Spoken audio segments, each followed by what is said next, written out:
Hi, everybody. I'm Jim Rohn. What a pleasure it is for me to come and visit with you for just a few minutes here today. Tell you briefly a little bit about my story and share some ideas that might be beneficial. I've lectured in some high school classrooms in California and Arizona and some universities and colleges, Pepperdine University, San Diego State, Arizona State University. And so I've had a chance to talk to kids that are interested in themselves and interested in their future, interested in America, interested in what they can do with their lives, and listening to stories that might be beneficial. And I don't have a chance to, visit all of the schools and universities around the world, so this is a great chance for me by video to have a chance to tell you my story. Just briefly, let me tell you my story. I grew up in Idaho, farm country. My father still lives on the old homestead where I grew up, southwestern Idaho. He'll be 91 his next birthday, and I'm very proud of him. I went to high school. I graduated. I went to college 1 year. Halfway through my second year, I decided I was smart enough, so I quit. One of my major mistakes. I should have stayed in school. But I thought, heck, I'm smart enough to get a job. And back then I thought, that was it. If you're smart enough to get a job, what else would you need? Found out later, a big mistake. But anyway, I quit school at age 19, went to work. A little while later, persuaded a beautiful young lady to marry me with a lot of fancy promises. And fortunately for me, we got married. A little while later, I started my family. And I'm out there working hard, doing the best I thought I could. But year by year, I kept falling a little further behind, buying a little more than I could conveniently pay for on time. And the creditors are finally starting to call saying, hey, you told us the check was in the mail. I'm not feeling at all good about that. About age 25, I've got pennies in my pocket, I've got nothing in the bank, and way behind on my big mouth promises to my family, and wondering what could I do to make my life better. I was willing to work hard. That was not my problem. But I just wasn't making the progress I wanted to make. And then good fortune came my way. Sometimes it's difficult to describe good fortune, why something remarkable happens to you at a particular time. One of my friends says, well, hey, things don't just happen. Things happen just.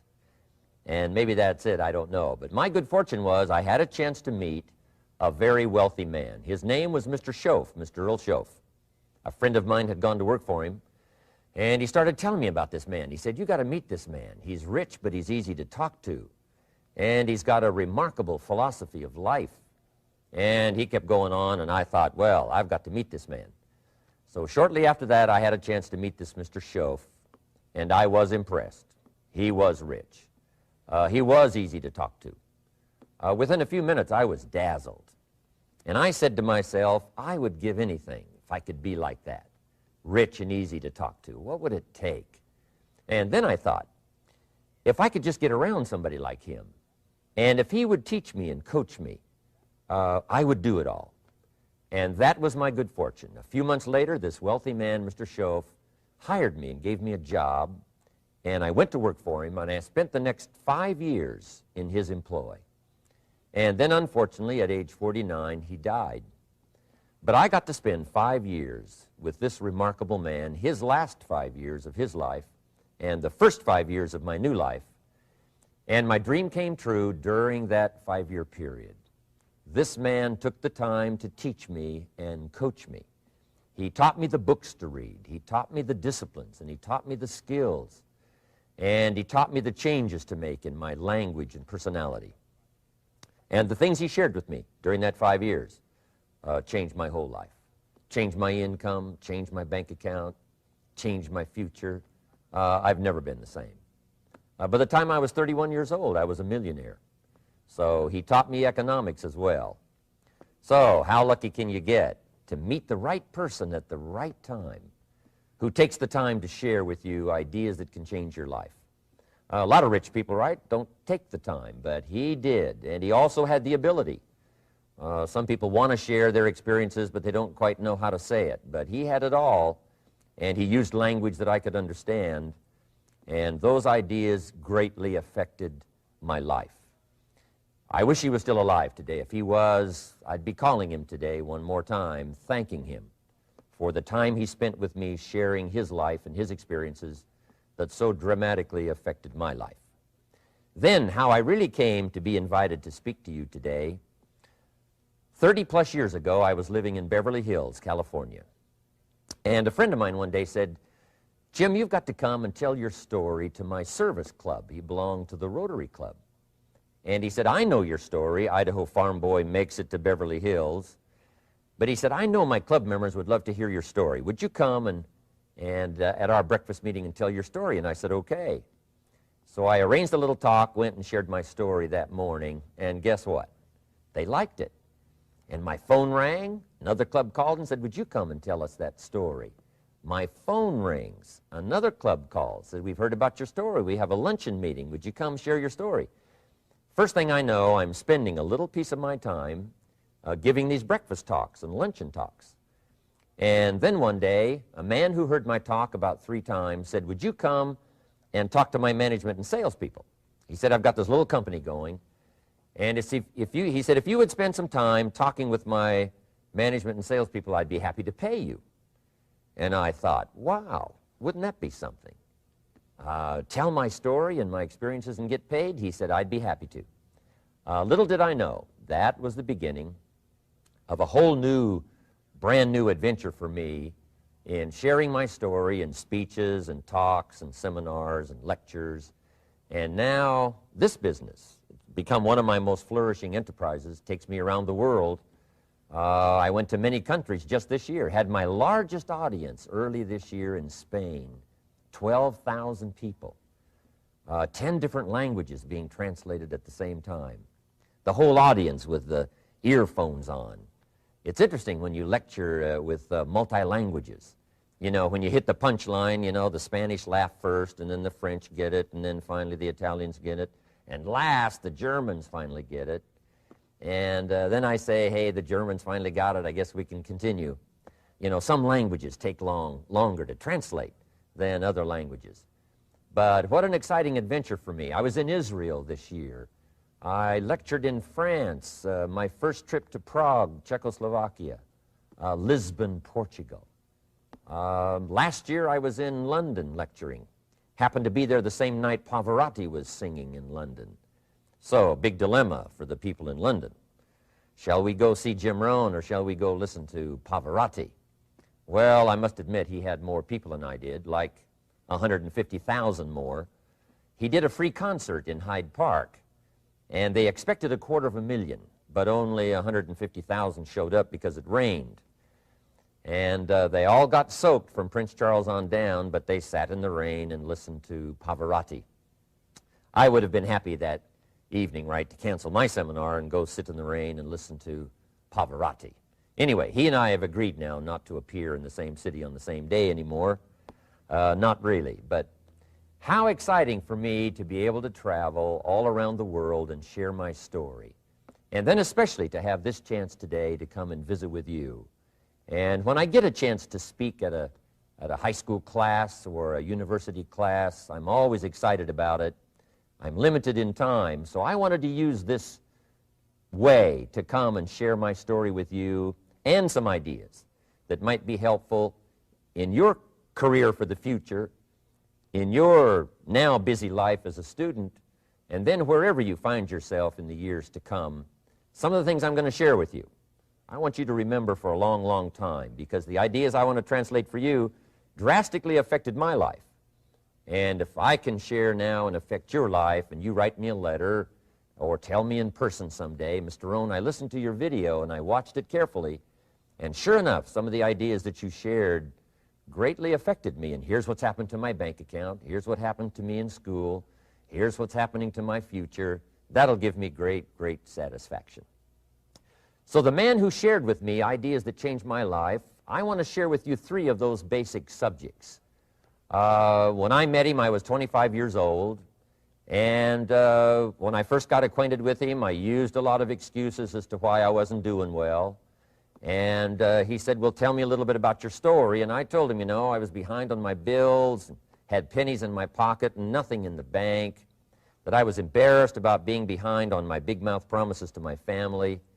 And then he gave me one little simple phrase that really forever changed my life. And here's what he said: Mr. Rohn, if you want the future to change for you, you've got to change.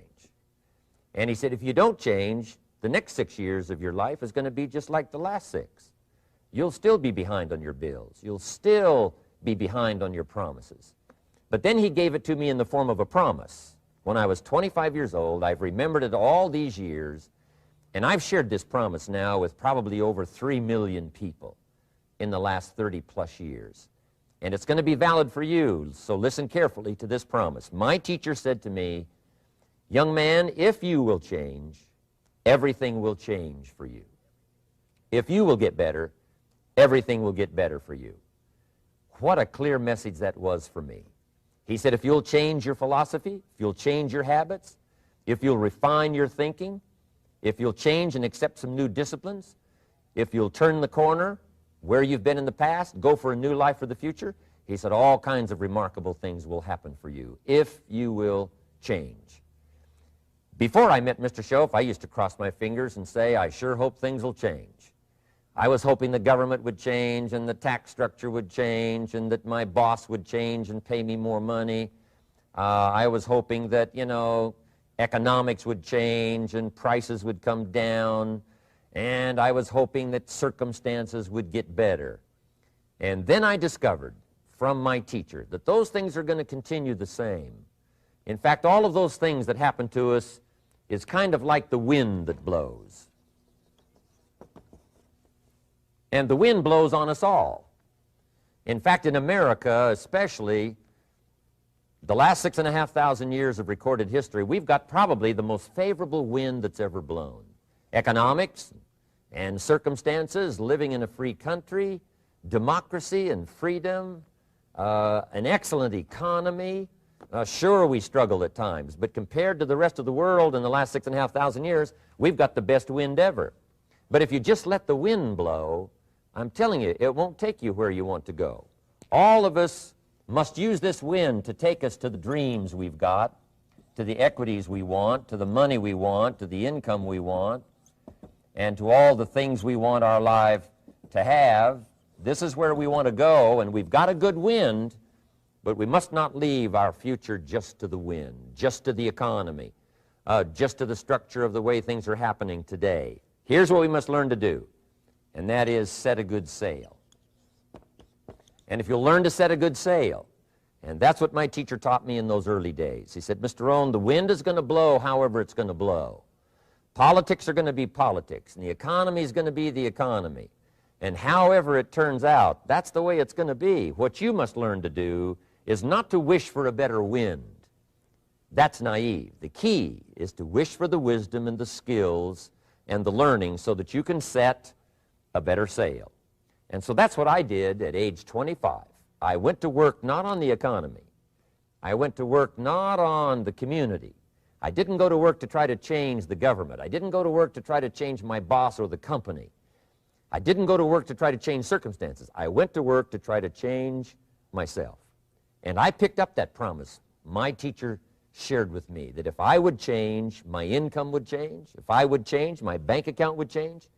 If I would change, my future would change. And sure enough, his promise came true for me.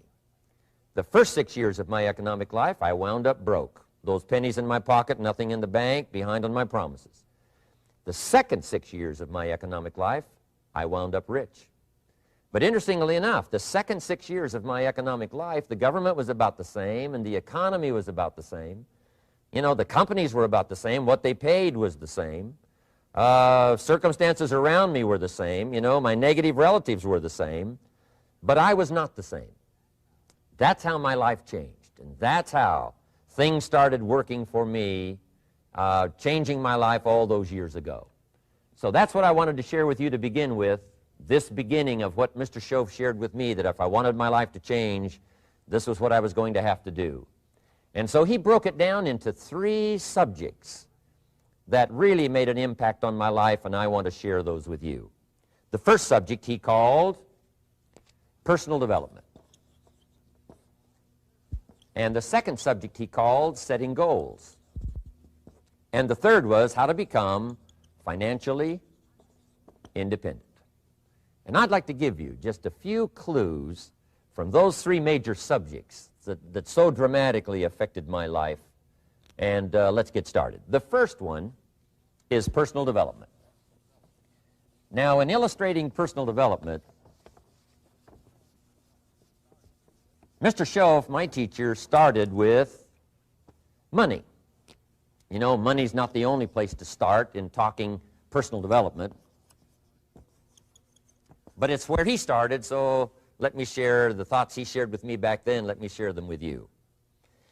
Here's the best lesson I can give you on economics. It's very simple. We get paid for bringing value to the marketplace.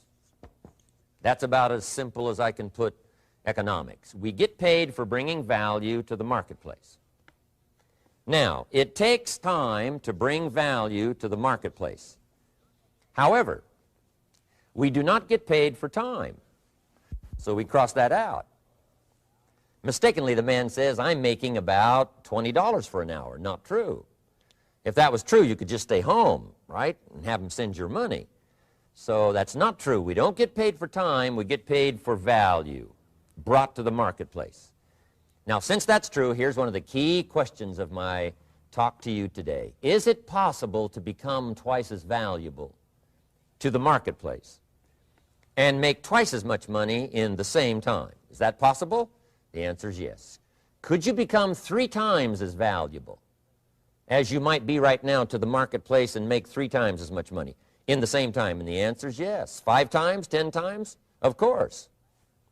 America is unique. It's a ladder to climb.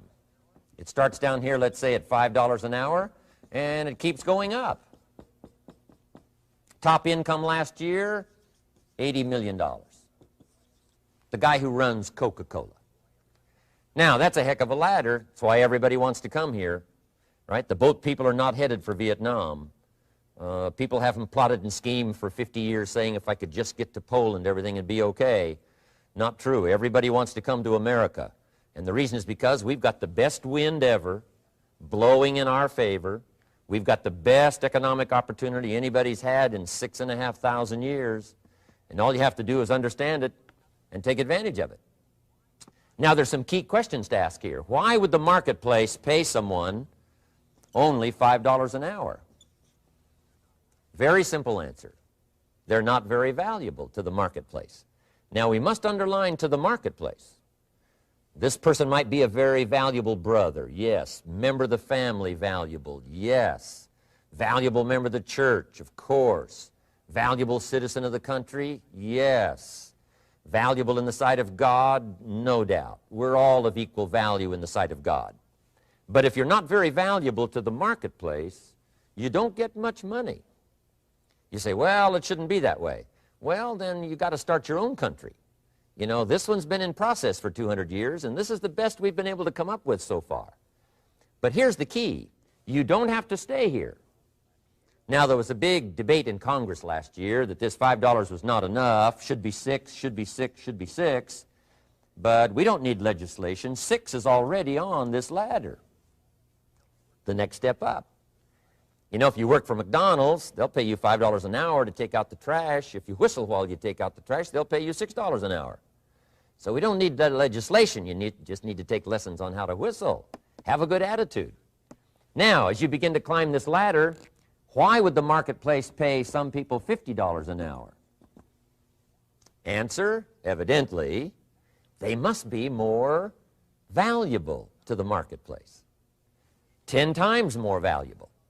And is that possible for someone to be 10 times more valuable and earn $50 an hour instead of 5? And the answer is yes. That's what America is all about. Now, why would the marketplace pay some people $500 an hour?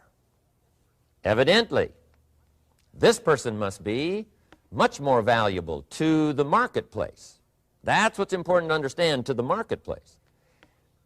And would the marketplace pay one person $80 million for 1 year's work? And the answer is, of course. If you helped a company make $1 billion, would they pay you $80 million? I'm telling you, it is possible. And that's why America is so exciting. That's why this financial ladder is so exciting. It's possible for all of this to come true for all of you, no matter where you start. As a student in school, just getting started out there in the workplace, this is all possible for you. Now, Mr. Schoaf gave me the clue on how to climb this ladder as high as I wanted to climb. Now, we're talking primarily economics here. There's a lot of other ways to become valuable to your family, valuable to your friends, valuable to the community, valuable to the team, right? Valuable to the team effort, valuable to the concert. But here's what he said to me. In climbing this ladder economically, all you have to do is work harder on yourself than you do on your job. Once I heard that, it made sense to me. I kept hoping that everything else would change around me, found out that if I went to work on myself, worked on my skills, worked on my language, if I became better than I was each year, if I grew in skills and language and vocabulary and competence, then I would become attractive to the marketplace. Not very long ago, a company called me and said, Mr. Rohn, we're expanding internationally. We'd like to have a bit of your expertise to help us. Would you give us a bit of your time? We'll add some millions to your fortune. And I said, okay. And I thought later, isn't that interesting they would call me? Then my second thought was, of course they'd call me. Who else would they call? I can get the job done. Now, what a contrast for me, farm boy from Idaho, raised in obscurity, parents of modest means, broke when I was 25.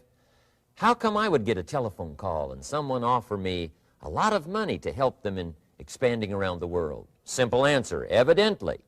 Something happened to me between age 25 and where I am today. And I can tell you where it all started. From my teacher, Mr. Schoaf, who said to me, we don't have to change what's going on out there. That's the wind that's blowing. All we have to do is change what's going on in here. And now there's several ways to do that on personal development. And let me give you those ways. Here's the first one. We must learn from personal experience. Pretty simple. Learn from what happens to you. Take a look back over the last few months. Did you make some mistakes? How could you correct those for the future? Take a look back over the last year. Have you done it right or done it wrong? Let's correct it for the next year. Learn from your personal experience. Mr. Schoaf asked me when I first met him, he said, Mr. Rohn, how are you doing? You've been out there now 6 years. And I said, I'm not doing very well. He said, I suggest you not do that anymore. What a simple, swift analysis to my situation. He said, if you keep doing it, the next 6 years will be like the last 6. You don't want that to happen. Let's make the changes. So learn from your personal experience. Now here's number 2, why I came to share this video experience with you today. And that, I call it OPE, other people's experiences. That's me, other people. That's your teacher, other people. That's your friends and colleagues, other people. The people you meet that can pass along to you their experiences, what's happened to them, the mistakes they made, how they corrected them, how they changed their health and changed their bank account and changed their income and changed their future. That's it, other people. Now, there's 2 kinds of people to learn from. One is failures. It's too bad failures don't give seminars, right? That would be valuable. Bring your notebook, have them tell you how they lost it all and threw it all away, threw their health away and threw their friendships away and things didn't work out well. That would be valuable. But now then we must also learn from positive, people that have done well. They've got the health, and so we ask them, how did you become so healthy? They've got the skills, so we ask them, how did you become this skillful? They've got the income, so we ask them, how did you get here in such a short period of time? So now here's what's important in personal development. In learning from other people, we learn, number 1, by observation. We learn what we see. We watch people that are successful in what they do. In sports, we watch their disciplines. In business, we watch their disciplines. By observation, what we can see. The reason I created this video was something that you could see someone's experiences translated for you. Second, we learn by what we hear. I've got some of my lectures on cassette tapes, so you can take them with you wherever you go and learn by listening. Turn your car into a mobile classroom and listen. And then listen to the sermon on Sunday morning. Listen to the lectures. Listen to the teacher. Listen to someone who's got something good to say. And then number 3 is vitally important on personal development, and that is read all the books you can possibly read in your lifetime. Mr. Schoaf got me started on my library. I've got one of the better libraries. Haven't read everything in it, but I feel smarter just walking in it, my library. At least I was smart enough to buy it. Now I got to be smart enough to read it. And then, of course, I got to be smart enough to decide what's valuable and then do it. But this one is very important. Become a good reader. Some books that helped change my life. Mr. Schoaf recommended, of course, the Bible. And my parents made sure I was a pretty good scholar by the time I was 18. That's been so beneficial for me, drawing from those illustrations, reading about those stories, people who made it and people who didn't make it, and what the difference was. And then other books that helped to really change my life. One called Think and Grow Rich by Napoleon Hill. And then a book that helped me become financially independent by the time I was 31. And that book is called The Richest Man in Babylon by George Clason. And I'm going to share a little bit of that book with you when I get to financial independence today, our 3rd subject. But I started reading the books, attending the classes, making sure that I got in front of people that had something good to say. And then I started keeping a journal. One of the major things my teacher taught me was to keep a journal. He said, don't trust your memory. If you hear something good, just make a little note and write it down. Now, at first I took, notes on pieces of paper and torn off corners and backs of old envelopes. And it didn't serve me well, thrown in a drawer. Then I learned to keep a journal, a bound copy of all my notes. So I would suggest you do the same. Things that impress you, a poem that impresses you. When you attend a class, some of the ideas that impressed you, jot them down. You read something in a magazine, right? Some ideas. Take those out, put them in your journal. Keep a good journal the rest of your life. This will serve you well. My journals make up a significant portion of my own library. And if you saw my library and saw my journals, I tell you what you'd have to say. This is the library, and these are the journals of a very serious student. No wonder Mr. Rohn is invited to lecture and speak on his experiences around the world. So I want the same thing to happen to you. Value captured that you can resort to later, go back over it and review it, and let it become valuable to you. So that's my first subject, personal development. Work harder on yourself than you do on your job. Develop the skills, learn the lessons, take the classes, absorb all that is being taught to you these days. And then later on, of course, you can sort it out, what's valuable to you and how to refine it for your business and for your life and for your future. But the main thing is to get it and start this process of personal change, personal development. And let me say it one more time. If you will change, everything will change for you. You'll never be the same. You'll keep growing. As you look back on a few months, look back on a few years, you won't believe the progress you can make. Economically, your relationship with your family, your friends, and whether you're in sports or economics or whatever, I'm telling you, that whole process of committing yourself for personal change, personal value, can really make your life unique and worthwhile. Now let's cover the second subject, on setting goals. Mr. Schoaf gave me some tips on setting goals that changed my life forever. And I want to share those with you.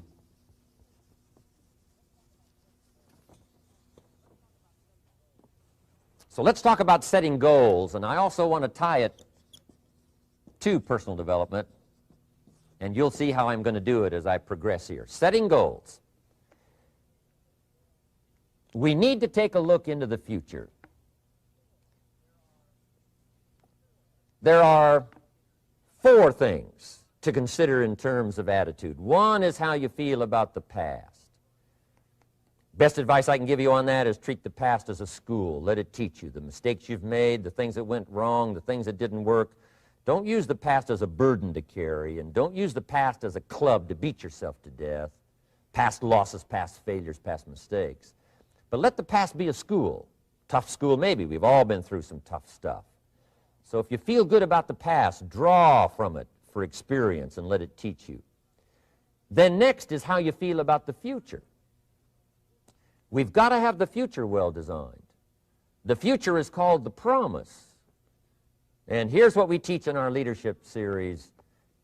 The promise of the future can be an awesome force for your own future.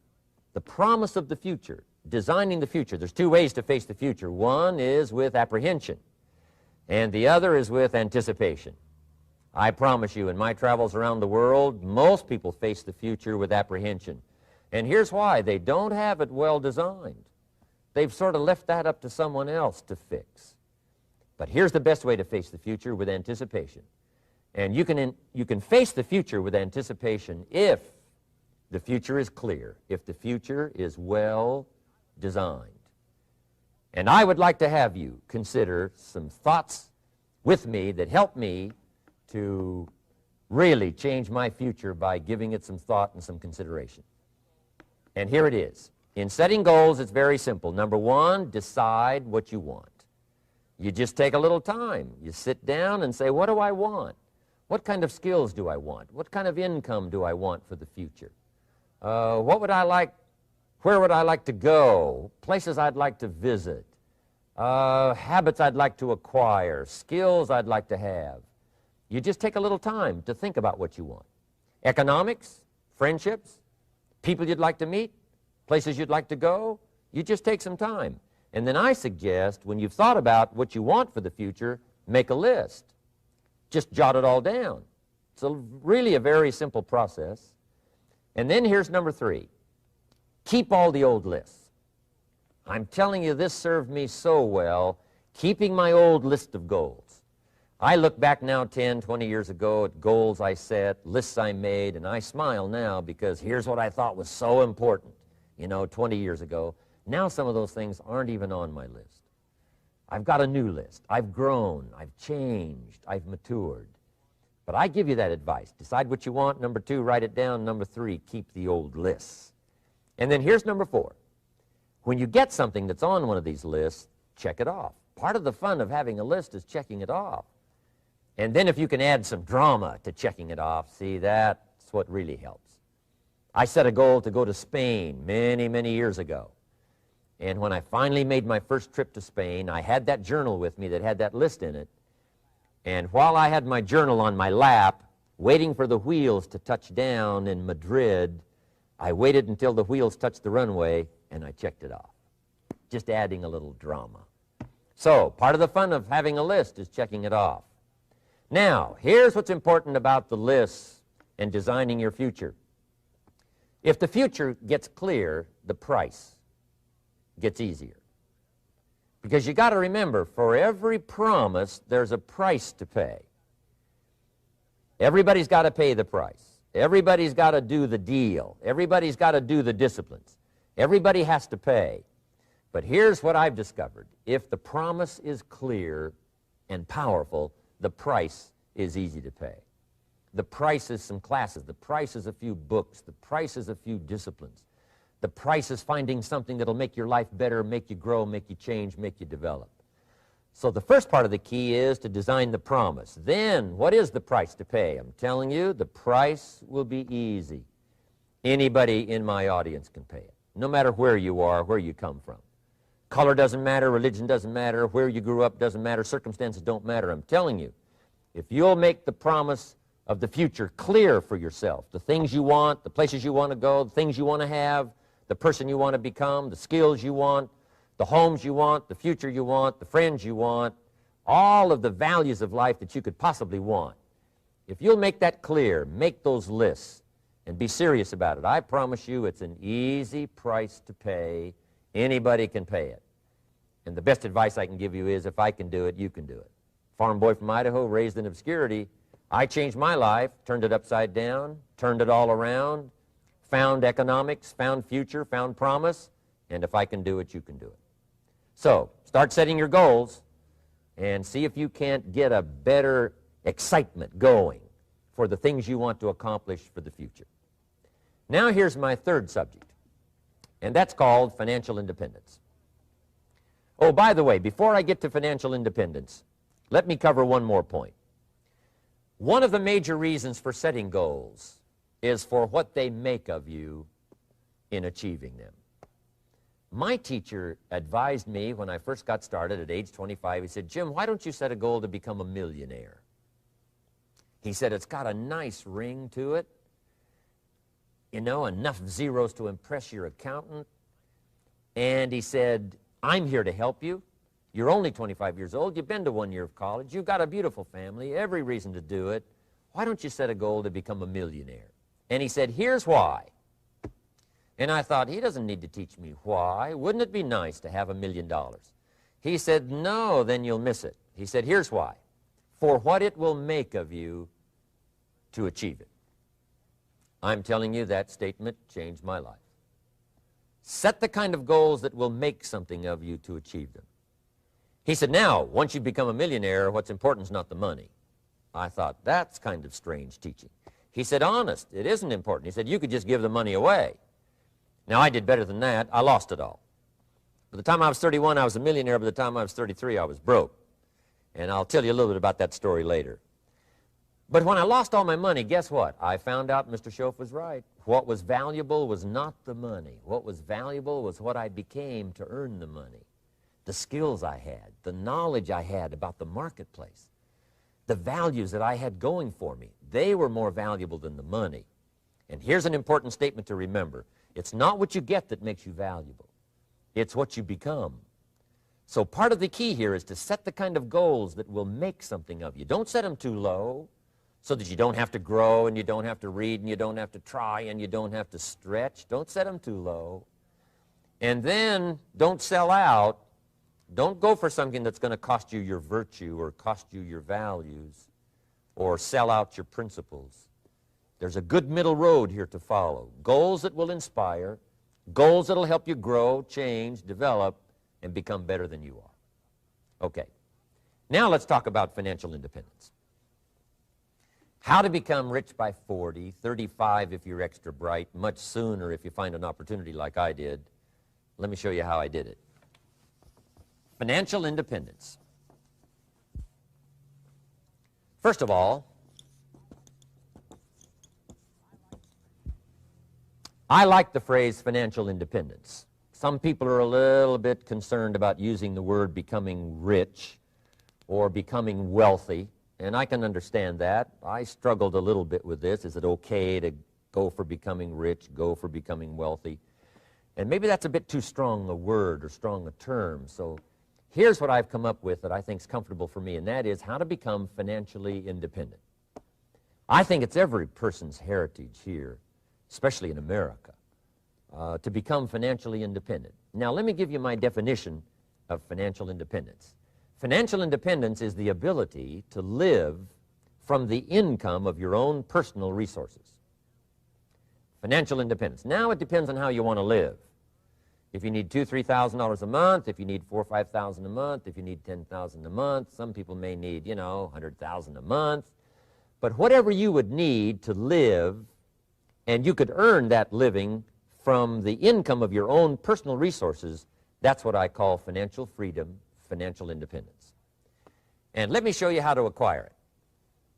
If you start at age 15, between ages 15 and 35 is 20 years, and in my personal opinion, based on my own studies and my own experience, 20 years, in my opinion, is enough time to become financially independent. If you're not, you don't live in the wrong country. Probably what's happened is you have the wrong plan. And it's easy to be a nice person with the wrong plan. I found that when I was 25 years old. I was broke at age 25, and I was a nice guy. You would have liked me. But I'm telling you, my plans up until then, especially my financial plan, left me broke. I totally changed it the next 6 years, and I became financially independent. So I know what I'm talking about. It is possible in a reasonable amount of time, 15 to 35, whatever, 20 years time, enough time. You can do it in a much shorter period of time, like I did if you want to. But this is a reasonable enough time. But here's number one. First of all, you got to have the right philosophy. Philosophy is our ability to gather knowledge and sort through it and decide what's valuable.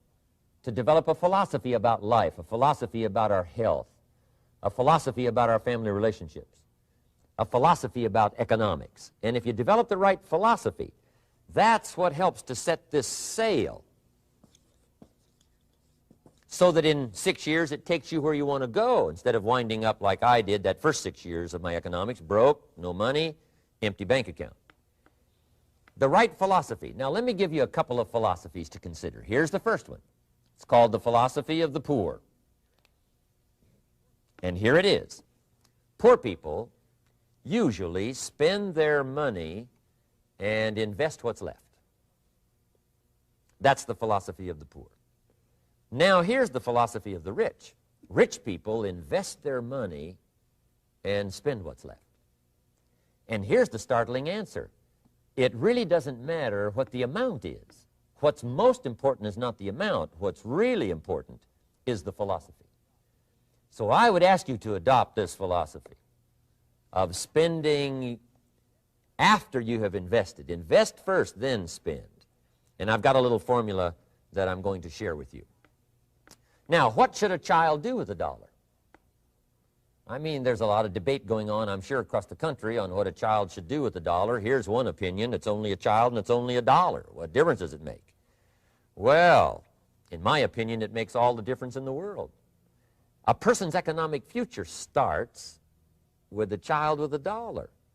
Somebody says, oh, no, you're only young once. Let him spend it all. Well, when would you hope that would stop?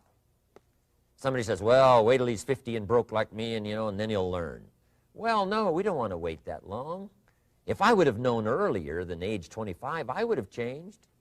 In high school, if they would have had classes called Wealth 1, Wealth 2, I'd have taken both classes. I would not have waited until age 25.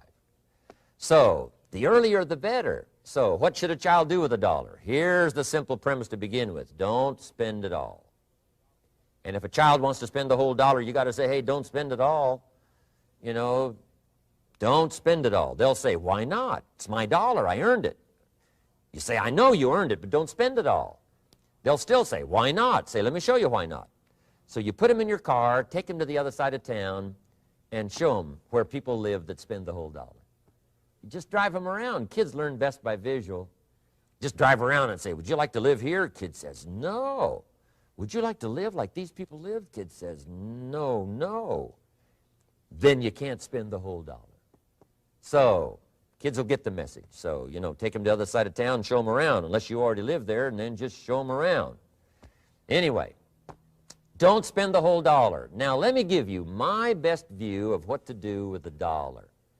And I promise you, if you started at age 15, now if you're over 15, right, you've still got plenty of time. You still got 20 years. If you're 30, you've still got 20 years. I mean, you still got plenty of time to start what I'm about to share with you.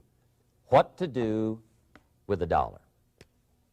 Here's my first bit of advice. Never spend more than 70 cents. Never spend more than 70 cents. Now, you got to pick some number, and the number you pick is going to be determined by your philosophy. It's going to be determined by what you've been taught or your experience teaching yourself. When I first met my teacher, Mr. Schoaf, I was at about 110% of each dollar. I'm down at budget finance, hawking my furniture and my car one more time. And then I learned a whole better formula for financial independence. Number one, don't spend more than 70 cents. Now, kids say to me, well, okay, what do I do with the other 30 cents? And here's what I teach them. 10 cents for charity. Charity or church, or helping people that can't help themselves. 10 cents to support worthy projects. Projects that you feel good about. 10 cents out of every dollar. It's called being generous with part of what you've taken out of society. Now, in my opinion, nothing teaches us character better than generosity. No class, no teacher, no book teaches character better than generosity.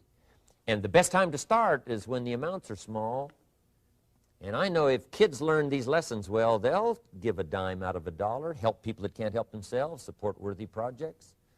Or if you belong to a church, they teach tithe, piece of. That's very important.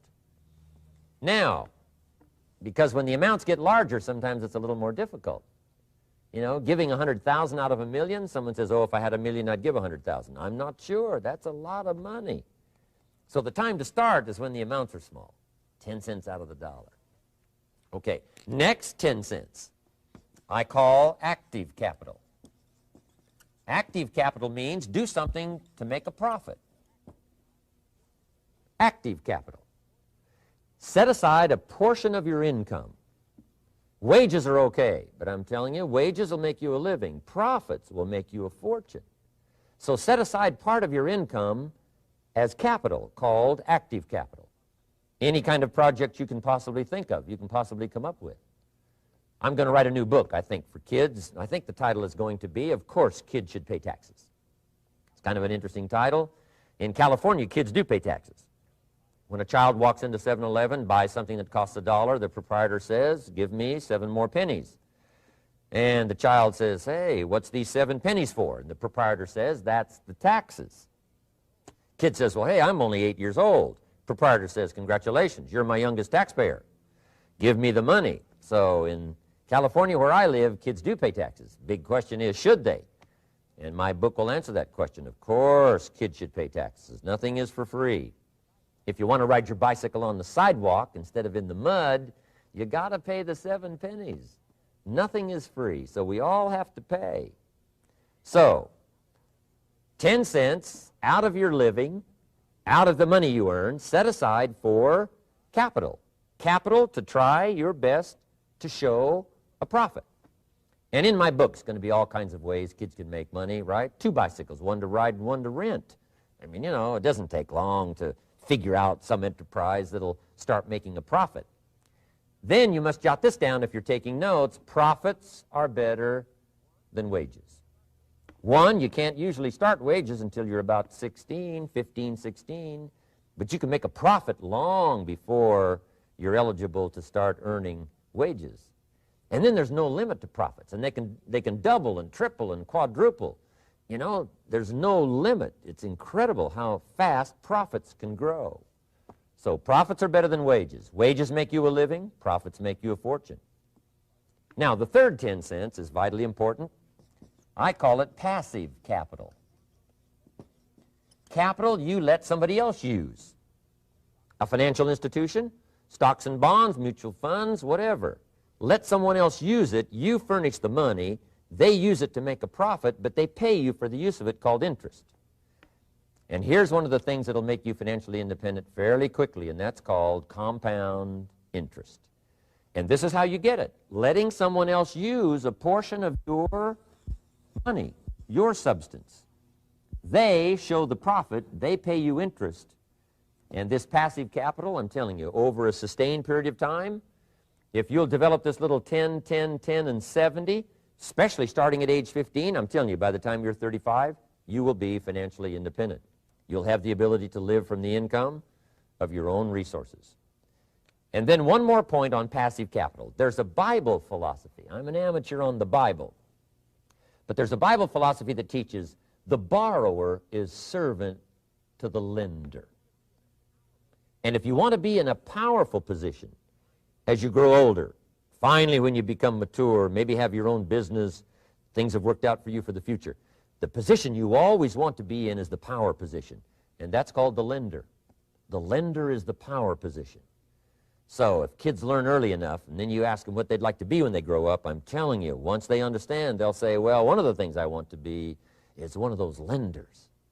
That's the power position, not the spender. No, you'll be pitied the rest of your life if you just become a spender. You got to become a lender. And I think this is the one formulas to follow. 10 cents out of every dollar. Let someone else use it. Be the lender, power position.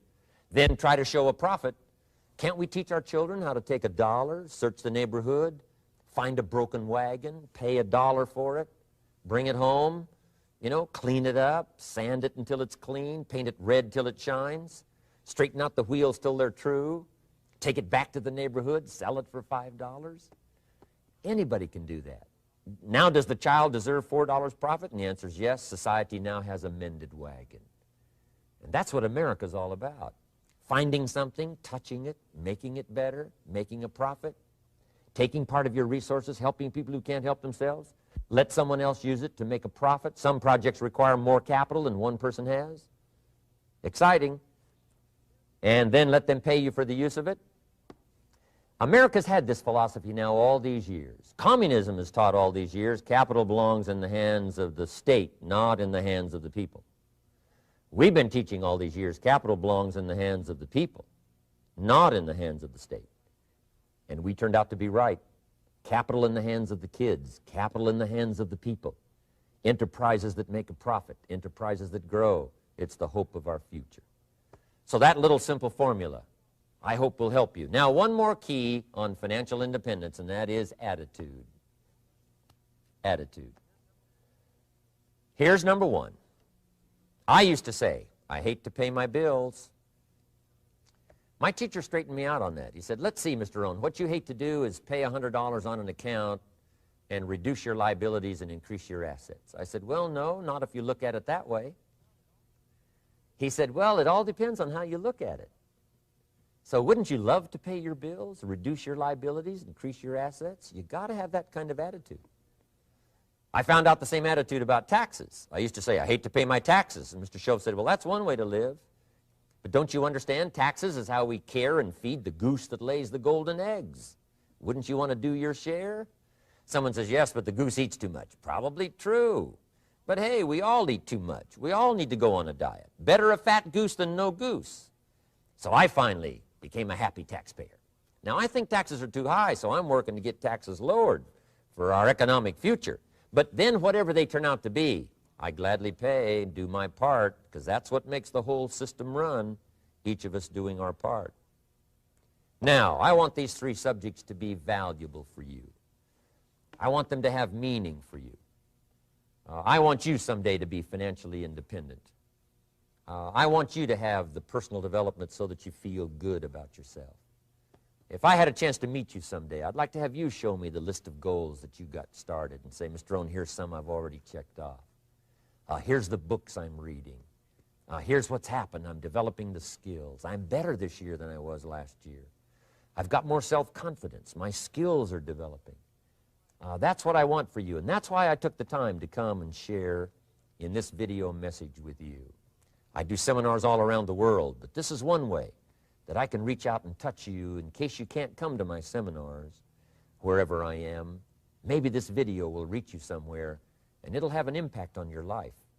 And what I'd like to do is later hear about it, a letter, phone call, or to have a chance to meet you in person.